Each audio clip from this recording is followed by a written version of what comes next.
wanted to thank you again for being here. This is something I greatly appreciate. It's very difficult to get out and talk to people during a pandemic, and so this is great to have you all here and to talk about issues that are of concern to you. And let's go ahead and start off. I mean, we're filming this in the middle of June, and there is a lot going on across our state and across our country.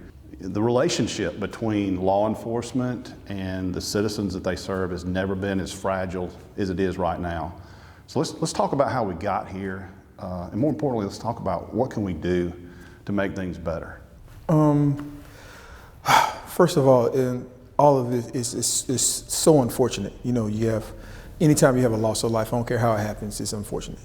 You know, in the community, I live on the west side of the county, and I have family mostly in South Florida, so you know we talk a lot and you see what's on the news. I just hear a lot of hurt and fear. We know that anytime you operate out of hurt and fear, you get emotions that are negative and that are abrasive. Right now, you know, there's a lot of distrust for all law enforcement, and unfortunately, when you have a group of people, any group of people, and a small group of that group of people do something wrong or just egregious, you can easily clump all of those people into those few people's, you know, egregious acts. So right now, I see a lot of clumping together, there's a lot of absolutes being called all police or all people or all black people or all white people. You know, you hear a lot of all, and we're not looking at individuals right now. We're just looking at the system in which they operate. And it's bringing up some past hurts as well. You know, we know that in this country, there's been a lot of disparity. There's been a lot of disparity, especially against people of color.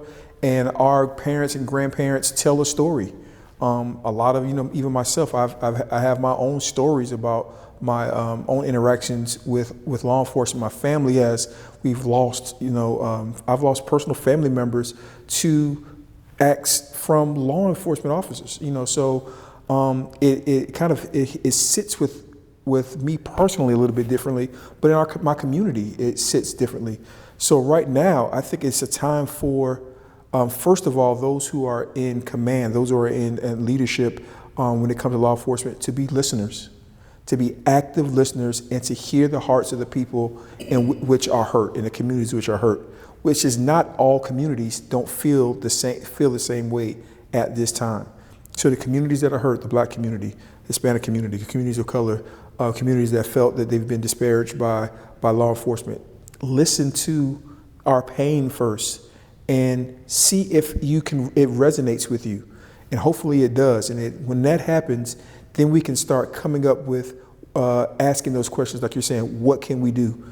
We just need somebody to hear us and to understand our pain, understand our angst, understand our fear, and then start doing things that are opposite of that, do things that build trust, do things that let us know that your presence is not you're not on attack when you come into our communities or you come in contact with the black community, you come in contact with the Hispanic community, and start building some inroads from the elementary kids to the small kids, and definitely to the adults, you know, and let us know what you're doing to improve from the inside. You know, whether that be with different kinds of training, with not armed police officers or peace officers going to situations that may not be have violent intent. You know, whatever those policies are, have some conversations. These are the things we're fixing inside of our law enforcement community, and be able to express those things, you know, in a clear and concise way to help bring down some of that angst. Because right now, all we see is that when the police are called, we're in trouble, whether we've done something wrong or not. And that when I say you, I mean law enforcement officers don't like us. That's what we see on TV. That's what we hear when we're listening to podcasts now, and we're watching Facebook and we're on social media. We see law enforcement versus the black community. And do you think that, and that's certainly what's on TV, I totally get it, and it's on TV and has been every night for weeks. Mm-hmm. Do you think that is, like, it's easy for me to say that's out there, that's not us. You know, I'm not naive enough to say we're perfect at all. Do you think that, especially in the black community locally, they see us against them like we see on TV? I do think that, I think this comes on an individual basis, but if I have to speak on a whole, which is hard for one person to speak for an entire community, I do think the perception of people who look like me is my reality as well. You know, the perception of those who have been dealt with unjustly is my reality, because that could very easily be me. When I watch, you know, Mr. Floyd, or I watch Mr. Brooks in Atlanta just recently, that could definitely be me.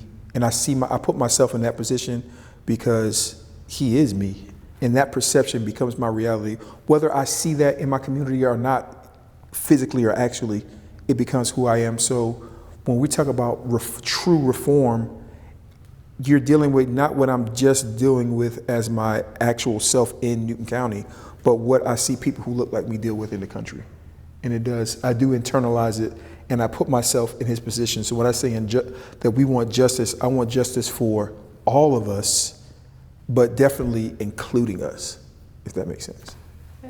I can add on to what you're saying. In terms of internal, I've served nearly 15 years in law enforcement in various communities. You have affluent communities, you have the underserved communities, urban, rural. I've been there. And I'm a proponent of community policing. One of the things with community policing, it is very, in my opinion, it is more so proactive than it being reactive. And reactive has a tendency where officers are responding to 911 calls for emergencies. And oftentimes with that element of community policing, we have to address a lot of issues internal in terms of the organization. And with that organization, we have those internal members, and we have to understand that a lot of it comes with staffing. So if you're understaffed in many agencies, then it will affect the level of community policing that we have going on. And one thing about reform, I don't believe it's a one-size-fits-all, because I think you even said it, that it's some things that are going on in our state and our nation, it's not actually, might not fall suit here in Newton County or other agencies or other communities. Like I said, with community policing, but one thing about community policing, it's also allowing the community members have a voice, bring them to the table. I'm a big proponent of just not having everything being created solely by law enforcement, but let them have a voice too.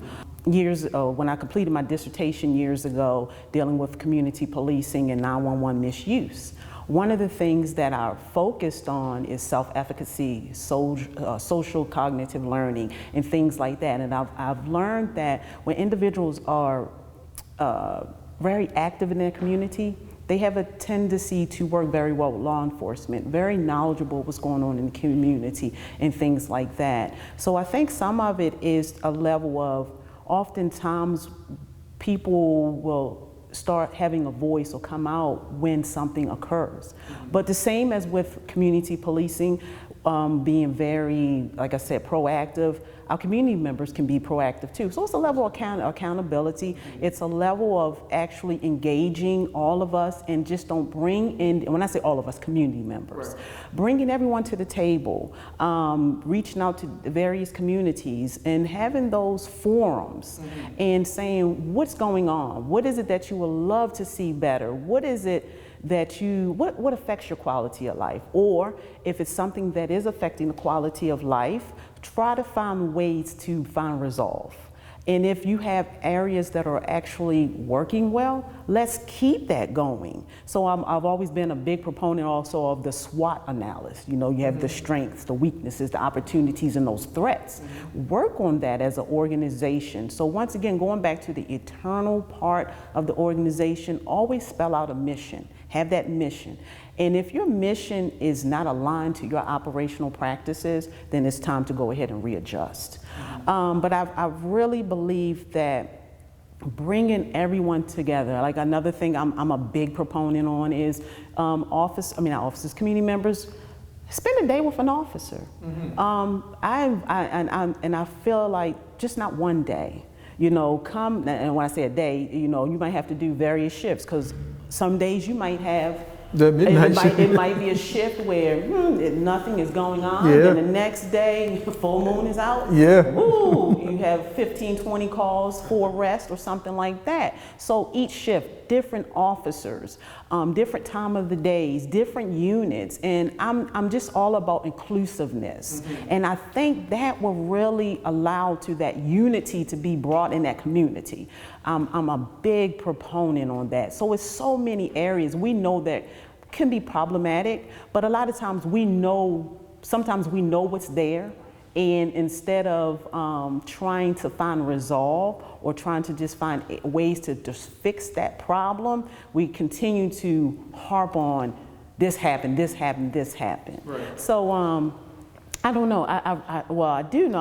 I strongly believe that if we allow community members, and not to say that they're not allowed, but maybe giving them that voice and knowing that you are welcome. I mean, we're here together because it's a level of accountability, just like in education. You cannot leave it all up to your teachers to teach and then also make sure that the kids are disciplined and things of that nature. It takes all of us. All of us, exactly. All of us, the business leaders, I mean, the business members, your leaders, every stakeholder that you can possibly think of. That's how we be able to, as we have, unite, protect, and things of that nature. That's how we have a stronger community. And like I said, a lot of things, it depends on police culture sometimes. It can be organizational practices. But sometimes you have to go back and see what's not. Where is that problem? And fix it and go to it. Sometimes you have to get to an area where you just have to pause, stop, and then you freeze it, then you go ahead and unfreeze it. So I don't know, what are your thoughts on that? Well, let me jump in. It's something you said early in this, Yes. and it's you made a very deep and simple statement. This is not a one size fits all, and every community is different. And community policing is a philosophy. That's all it is. It's not a program. It is a philosophy, and you develop programs that meet the unique needs of your community that fit into that philosophy. What is happening or the needs of Covington, Newton County, Georgia, not the same needs of Philadelphia or Miami, and it's different. So let's look at what needs to be developed. What areas? Where are our weaknesses? I think we need to focus on our weaknesses right now. You start there, and let's look at what we can do together. And but let's talk about that for a minute. Let's talk about the strengths and weaknesses of this community right now. Let's talk about Covington, Newton County, and let's talk about Mansfield and New Bern and Oxford and Salem Road area. What do we need to work on right now in our community?